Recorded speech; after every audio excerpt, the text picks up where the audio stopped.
Okay. Hey, everybody. Back again with another one today.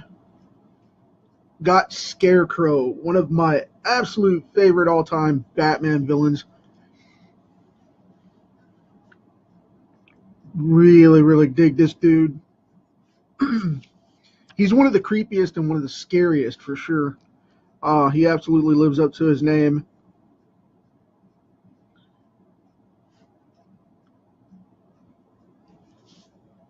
And you never know what you're going to get. I mean, everybody else is pretty predictable, but this guy is never on point for predictability.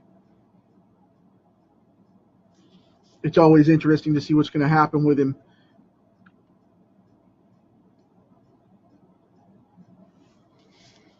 And to prove that point, a little bit of fun fact for you, if you don't know anything about it, or maybe even if you do.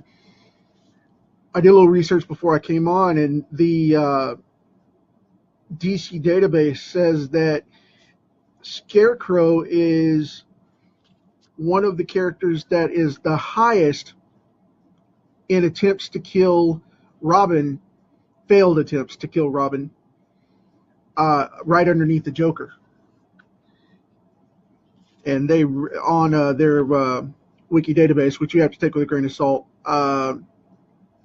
they said that in the comic book history of the character, he's tried to kill Robin over 70 times. I was just like, okay, cool. Dude's on point for getting that done. But I just found it fascinating. This guy is so freaking creepy. And the new Arkhamverse version is really cool too, with the gas mask and all that.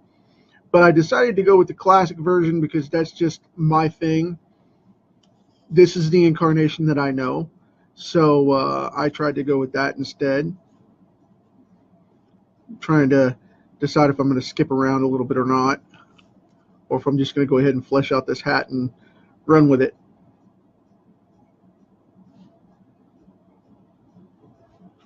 And as you can see, I don't know if you can see this or not. As you can see right here, I've got him. If you stand the card up, I've got him kind of on a cross, like in a field, like a traditional scarecrow, like Batman stuck him out here or something. And I've got the moon in the background with the the little bats and whatnot. I had some fun with it, so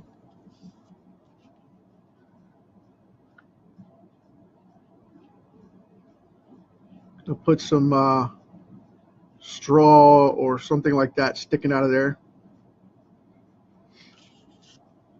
His hat's seen better days.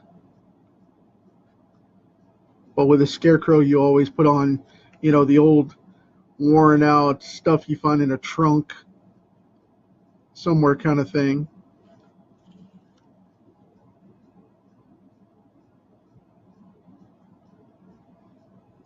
When I was a kid, we used to go to friends' houses that had these because I grew up in a farming town, and we used to decorate these for Halloween, Christmas, Thanksgiving, whatever.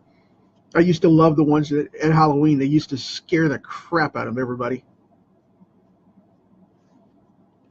And I'm not a haunted house type person. I don't find any interest in that. I'm too much of an atypical personality, so I want to hold my ground and control my surroundings. So I don't do haunted houses, and it's not necessarily that it's a fear factor thing. It's that I don't want to get a lawsuit for hitting anybody. So that's one of those things that makes me jumpy. I've been jumpy about that since I was little. And this dude is freaking just right up there. Oh my goodness. He is just right there. Now I'm going to put in kind of this grassy rope kind of action going on here. Um,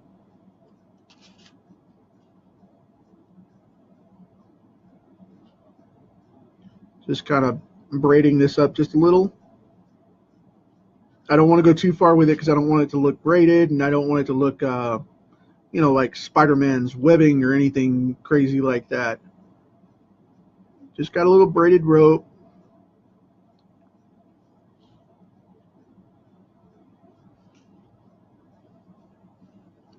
Tied around the lip of the hat here.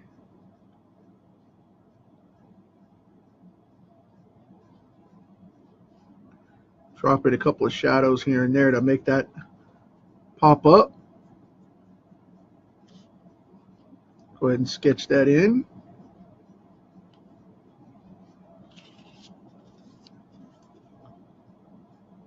Very cool. This is going to be a finer lined card, by the way. My style normally has, if you've watched this stuff before, I like to do a lot of thicker inking and whatnot. But this one's kind of different. It's got a little bit more of a darker edge on it and more of a grimacing look to it.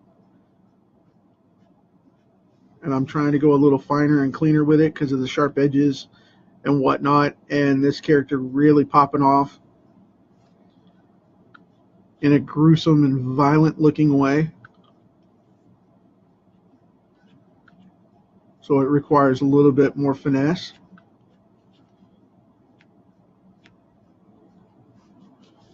So not the typical thick lines that I do.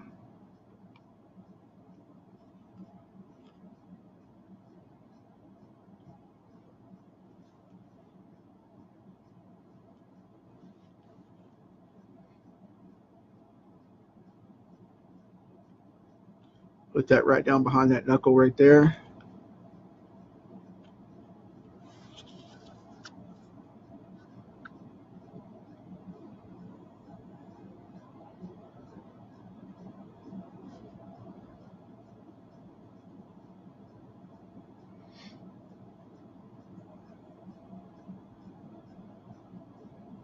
I'm having a lot of fun with this one because, like I said, I'm a huge horror buff for one thing, and this guy is just amazingly spooky. I would love to see him in a Batman film, preferably an animated thing with modern animation, and go from there more than I would see him in a new movie. Because I just don't think that they can portray him on film unless they go seriously dark and get into a whole nother realm with Batman. I don't think they're going to be able to pull it off on screen because this character's just, it's like doing the Joker. Jack Nicholson did great back in '89, which is still my favorite rendition of the Joker on film. Even over the '60s spoof television series, that's just like it for me. Jack Nicholson did an awesome job. And it's okay if you disagree with that. Some people do. I still think Keaton was one of the best Batmen, even though I do like the Affleck version, which is not going with the crowd right now because a lot of people don't like him. And that's cool too. Whatever works. That's okay. A lot of people can't stand Bill, and I liked it when Christian Bale played him, except for the voice. I mean, the voice was horrible, but and I mean, you got to give props to that. It was just horrible, but those movies were good. I liked those movies.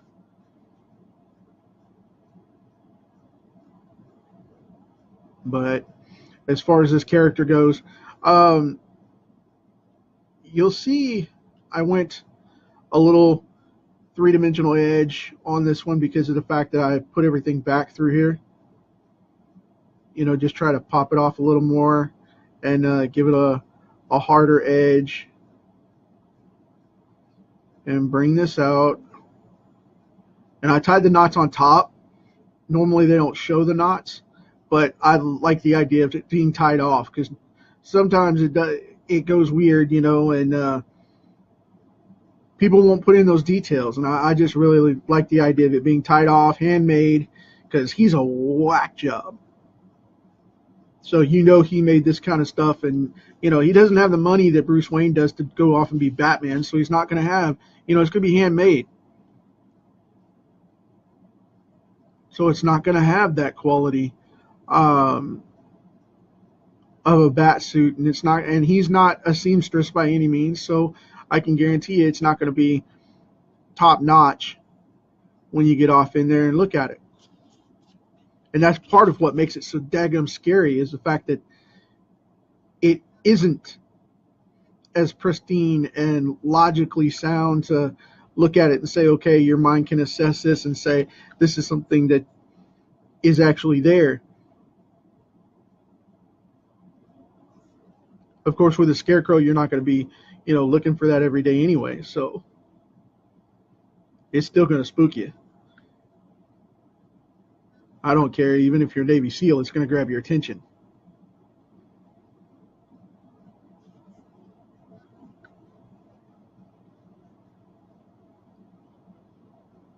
You're going to have to take a second glance.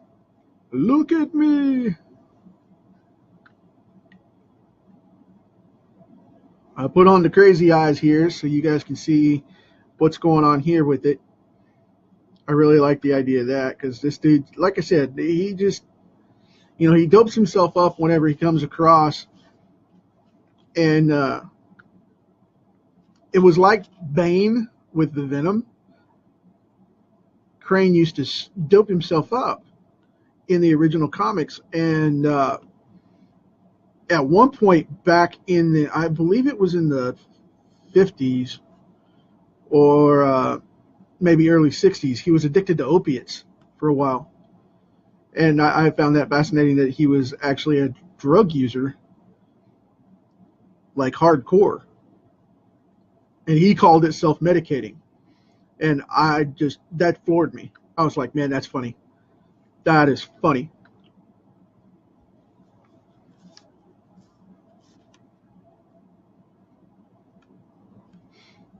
I'll have to try and go through my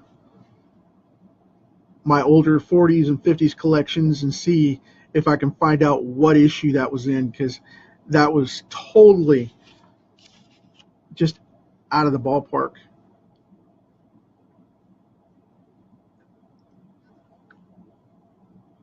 Of course, like I said, though, I think it was more along the 60s line of the books, because they really wouldn't have let that fly back then. But you never know. I mean, they did gangster comics that were way more gory and detailed than what we had later on.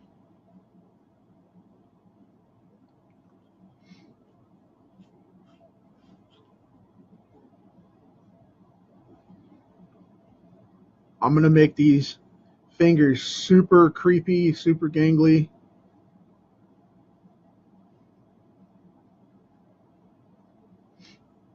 And that's the scariest human form you can go with. If you want to scare your audience, if you're a comic creator and you want to scare the crap out of people, use the skeleton. Use the human anatomy of the skeleton, because that is the scariest human form that there is. It's not flesh being ripped up. It's not anything like that. It is human bone that scares people the most.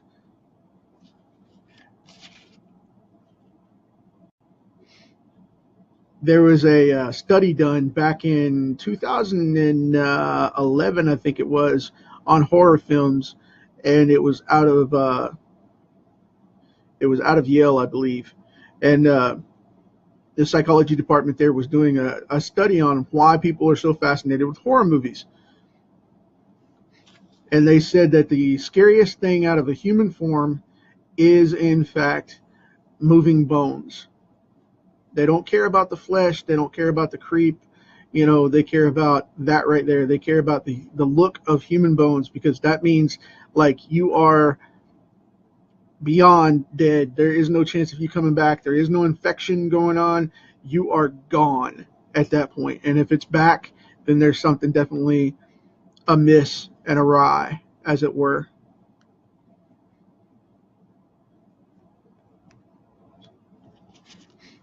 you got to know this stuff to be doing comic books.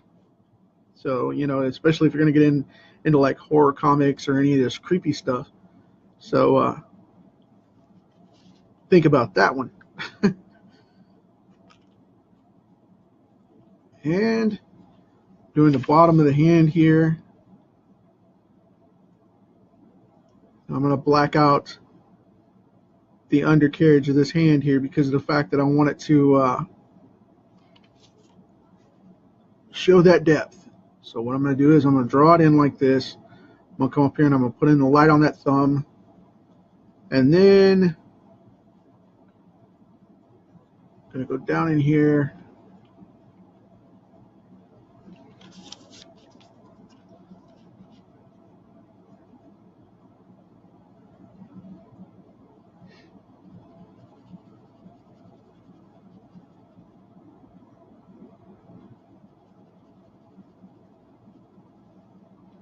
Okay.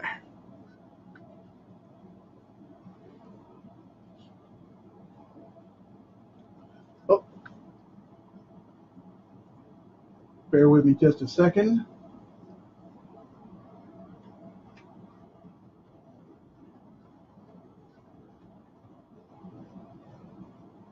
Okay.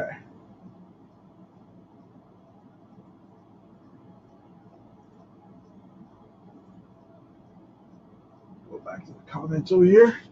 Sorry, I had a window pop up and I had to stop and get that so it didn't freak everything out to where I couldn't see.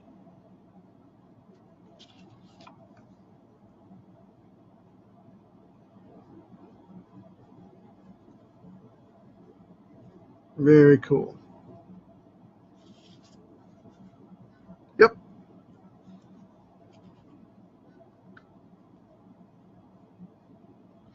I'm going to draw the bottom of the sleeve here.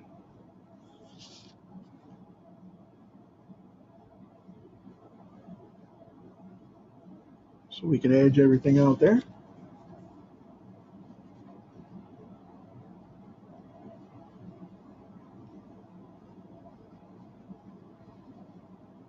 Now, I know a lot of people would go in and want this, you know, the tendons and all that mess lined out. But with this character, he wears such weird clothes. It gives these hard, big blacks in a lot of places. Except for the Arkham version. The Arkhamverse version, he goes shirtless with that cloak and, you know, the big hood kind of thing going on. That is, again, that is a creepy dude. Uh, that's a little bit different than this incarnation.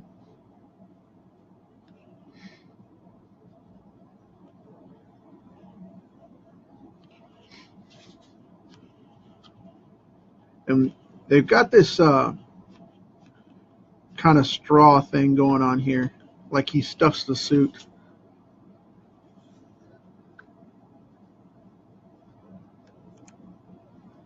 I wanted to add that in to the mix here.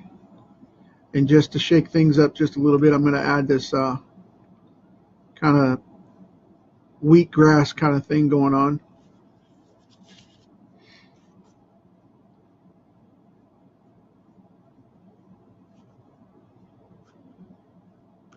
Put in some more torn fabric here from this shirt hanging down.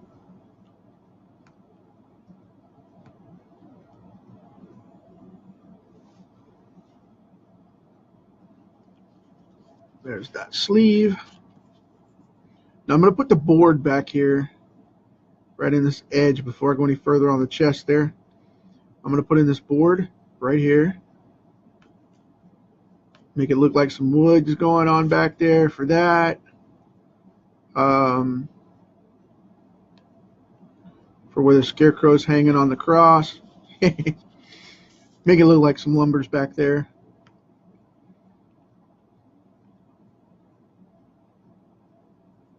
Okay.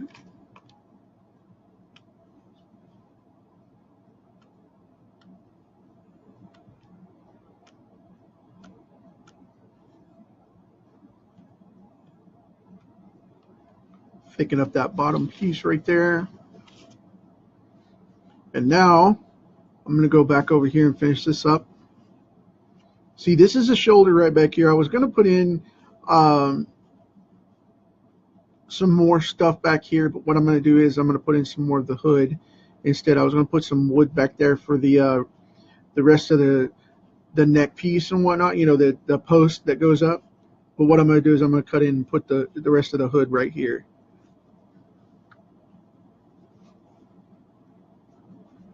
So it'll tie all that together.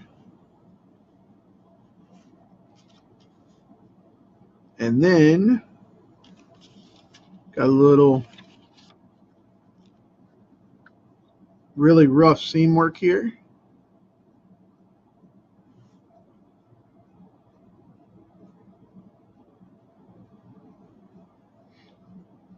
And put in another stitch right there. Boom.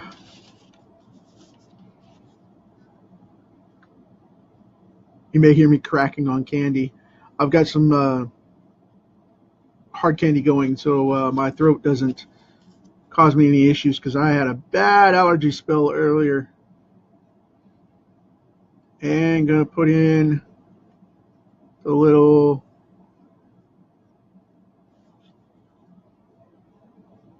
flying rodents, as it were. Look, it's Dracula. But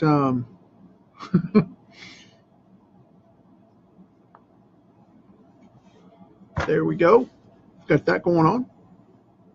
Now we're going to pop in some lines for this moon.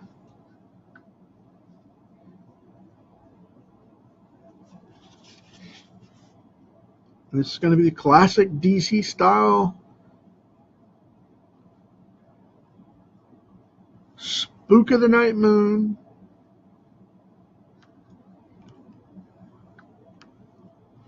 It's creepy time.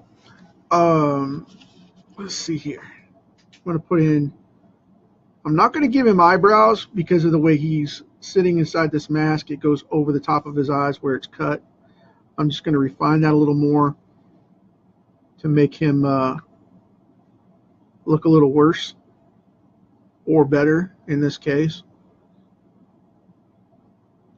and make his eyes look a little creepier.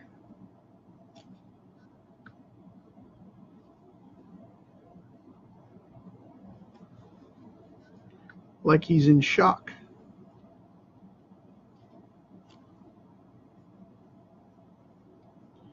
Put in oversized tear ducts because his eyes are dilated.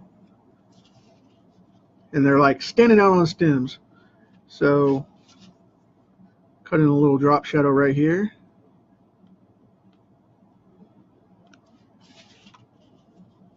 This is actually probably one of my favorite cards so far.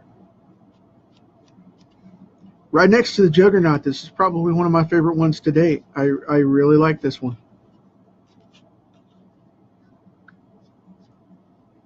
This one turned out pretty cool. All right, I'm going to detail on this hat just a little bit. I'm going to scratch this up.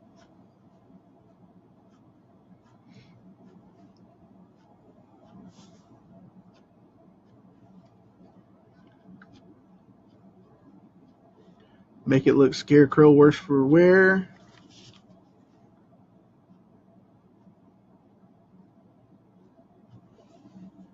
Partial nick right there.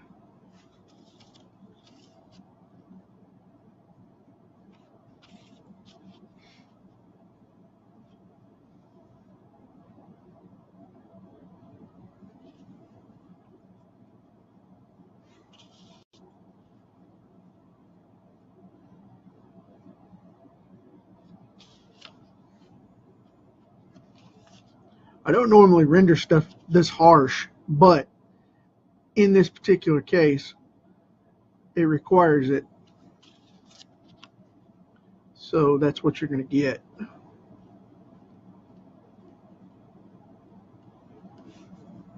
It really makes things pop off just a little more.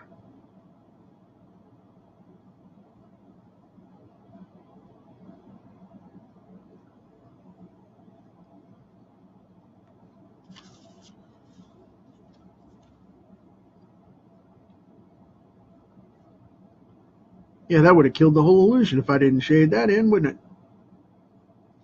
So,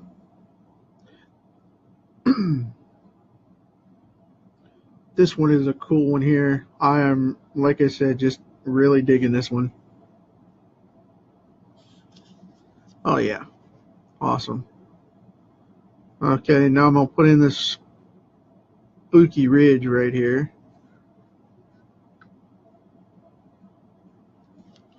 So it pulls his face out a little more.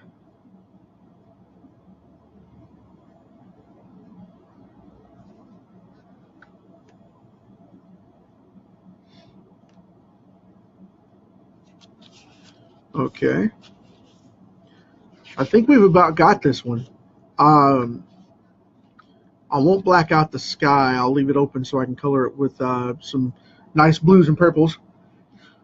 And add a sheen for the moonlight. But yeah, this is going to be our Scarecrow. Right after I do this right here. I can't let it go. I got to do it. I got to do it.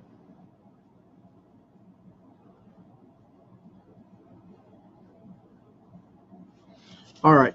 That got it. Cool deal. Now the moonlight coming in from the back over here would allow this to be highlighted a little bit. So that's what that ridge will be right there. I think we got him. I hope you guys dig it.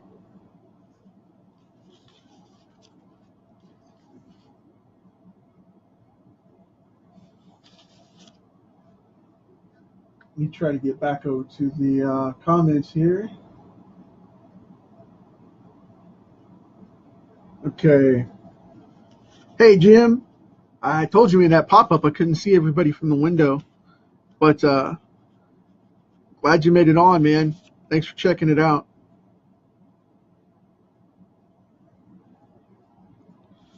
It's going to be a very busy weekend this weekend. Got a lot of cool stuff coming up. So, anyway, I'm going to stop monkeying with this thing. There, pencils down. It's done. Let's see. For tomorrow, I have Two-Face. For the Friday card, it's going to be Two-Face. So Two-Face Friday, and then it's going to be Saturday. You guys are not going to want to miss that feed. Follow if you don't have a direct feed. Please follow me to keep up with this stuff until I get my fan page set up this weekend, so that you guys don't lose out, because it will be public, so you guys can follow. Batman is Saturday, and the Riddler is on Sunday.